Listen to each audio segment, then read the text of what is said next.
2. Making of Pakistan. Today the topic of our lesson is Mr. Jinnah's role in creation of Pakistan. Explained by Saeed Jan, teacher at Pakistan International School, Doha. Mr. Jinnah's initial life. Dear students, the person who changed the destiny of the Muslims of the subcontinent was no one else but Muhammad Ali Jinnah, who compelled the British, as well as the Hindus, to partition India.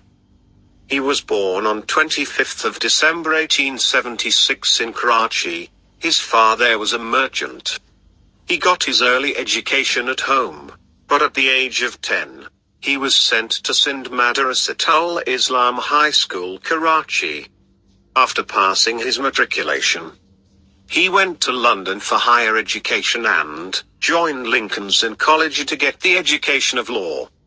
After his completion of education in England, he returned to Bombay in 1896 and started practicing law. Mr. Jinnah's political life. Dear students, Mr. Jinnah's political career started in 1906, when he participated in the session of the Congress, to be held at Bombay, as a Muslim representative, but later on their persuasion of Maulana Muhammad Ali Johar and Syed Wazir Hasan, he also joined All India Muslim League in 1930. He was great advocate of Hindu-Muslim unity, but in 1920, however, Mr. Jinnah resigned from the Congress when it agreed to follow a campaign of satyagraha, which he regarded as a political anarchy. His intellectual politics eradicated the British colonialism from subcontinent. When Pakistan came into being, he was appointed as the first Governor-General of Pakistan. Dear students, our beloved leader died on 11th of September 1948 in Karachi, and was buried there. Services rendered by Mr. Jinnah.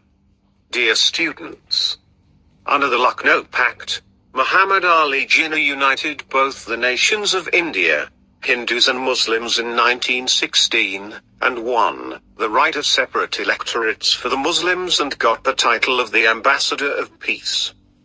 Mr. Jinnah, along with Hindu leader Gokul, demanded new constitutional reforms in India in 1913. Again in 1919, his efforts for the Montagu-Chelmsford for reforms were of the great significance. In 1919, Sir Sidney Rowlatt got an act passed.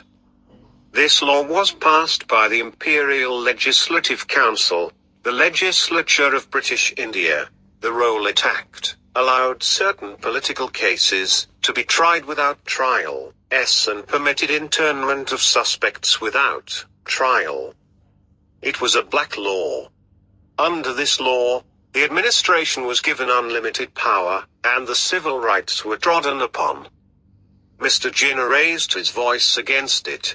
In this connection he wrote a letter to the Viceroy Lord Chelmsford and said, "In my opinion, the government that passes or sanctions such a law, in times of peace forfeits its claim to be called a civilized government."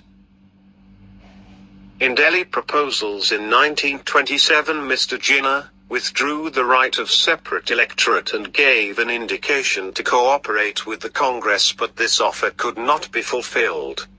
When Nehru Report was published on 10th of August, 1928, for the future Constitution of India, this report was drafted by Motilal Nehru. That's why it was called as Nehru Report.